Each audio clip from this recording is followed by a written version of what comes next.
Hello guys, dito na tayo sa shop. Mag-film ako and hopefully wala ako masyadong mabili.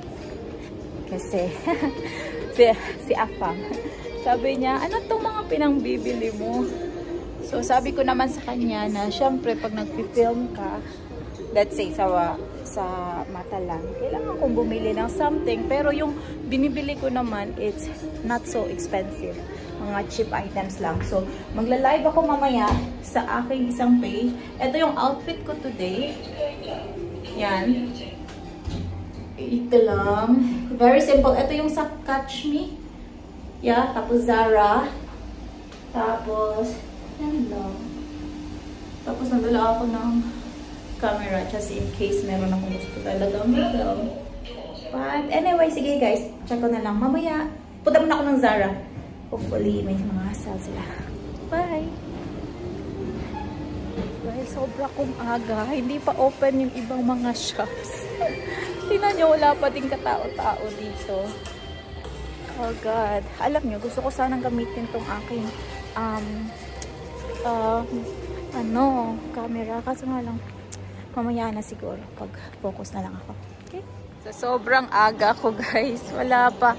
40 past, 9. Yan. You can eat lang, pero yung mga ibang shops, 10 pa talaga yan. Like Zara. Pupunta ako ng Zara mamaya. Oh, I think they're open na. Let's see nga.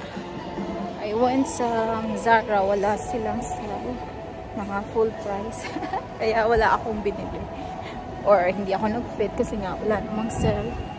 Sale talaga yung hinahanap ko guys pag nasa-shopping ako. Kaya yun na nga. Nag-ask si Jan.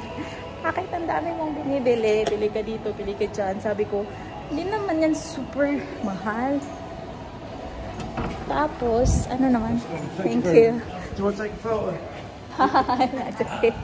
And then, I said like, binibenta ko naman yung iba pag hindi ko gusto or pag alam kong meron na ako tapos binibili ko pero binibenta ko naman. Okay, let's go to River Island. I think they have nice.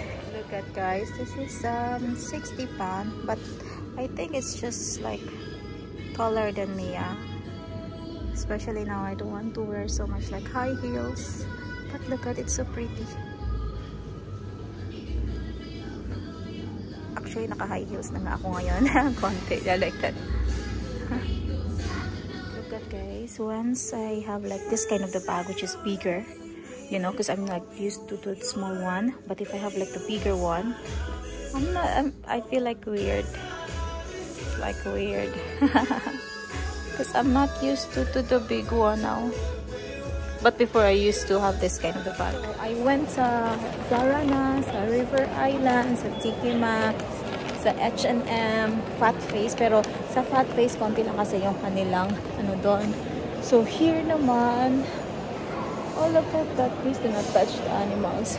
So here naman is para siyang market fair or something like that. I don't know. Oh, next, punta muna ako sa next for a bit. Bago ako pumunta. Gusto ko sana pumunta ng Poundland. But sino muna tayo sa next kasi nandito na nakikita ko na siya. And apricot, maybe later. Actually, malaki kasi itong mall na to. Kaya,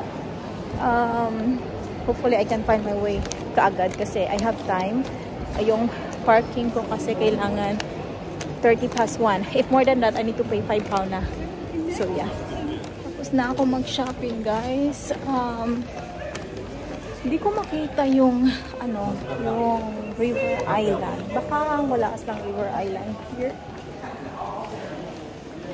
Pupunta sana ako ng Boots, pero I have 20 minutes na lang. And then I'm afraid na baka I didn't went to Mango. I think I went. Oh, sorry. Forgot. Oh my god. My Mark and Spencer sila. Wait. Kalimutan ko. Parang hindi ako nagpunta ng Mark and Spencer. Wait nga, mag-ayos sunglasses nga tayo.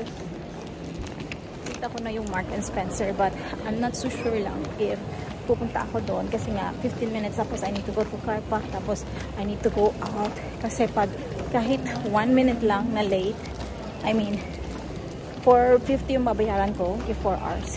If more than 4 hours, magiging 550 na siya. So, sayang naman ang 1 pound just for 1 minute, diba? So, hindi na siguro ako pupunta ng Marks and Spencer. Next time na lang siguro.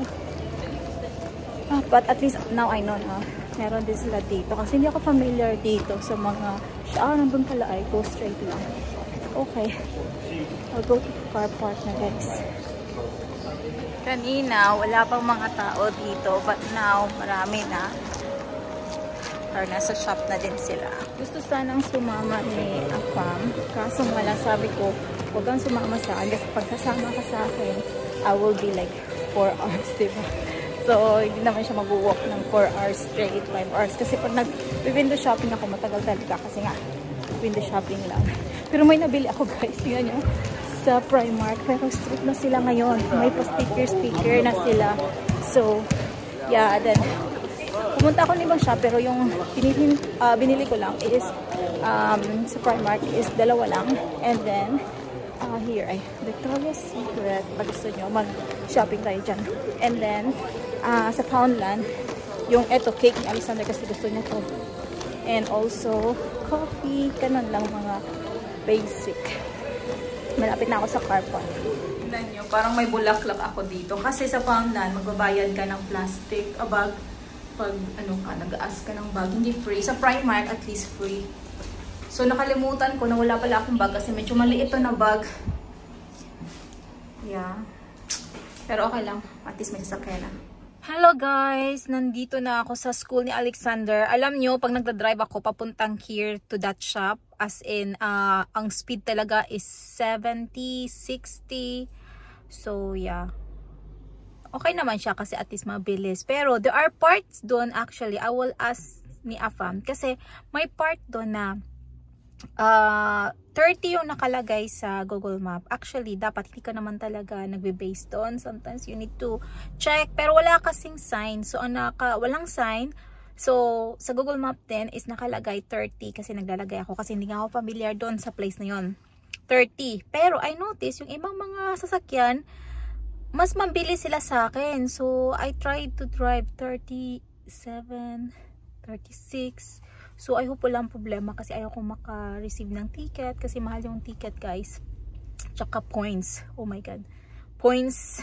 Wag na wag, please. So, I will ask ni Afam kasi kanina gusto niyang sumama. Tapos sabi ko nga, matagal ako doon. 4 hours or maybe 5 hours. Next time nga 5 hours ako doon. So, maybe I will take him next week. Kahit ano lang kami mga siguro 2 hours lang ako. And he will eat na lang sa Five Guys kasi favorite niya yung Five Guys. Pero ang mahal sa Five Guys, guys. So, tapos i-ask ko siya that part kung 30 lang ba talaga yung speed doon. Kasi I'm confused. Ayoko naman kasing mag-drive ng 30 tapos yung speed pala doon is 40. Kasi syempre medyo nakakaabala ka sa iba. But yun kasi nakalagay 30. So, just want to make sure lang na tama yung aking speed. Kasi dito, kailangan kang mag-follow. Hindi ka pwedeng yung mabagal. Hindi rin pwedeng super kang mabilis. So, let's say for example, yung speed limit niya is 30. Maximum 28, 30. Hindi pwede yung 20 sa 30. Ganon. Kung meron namang 70,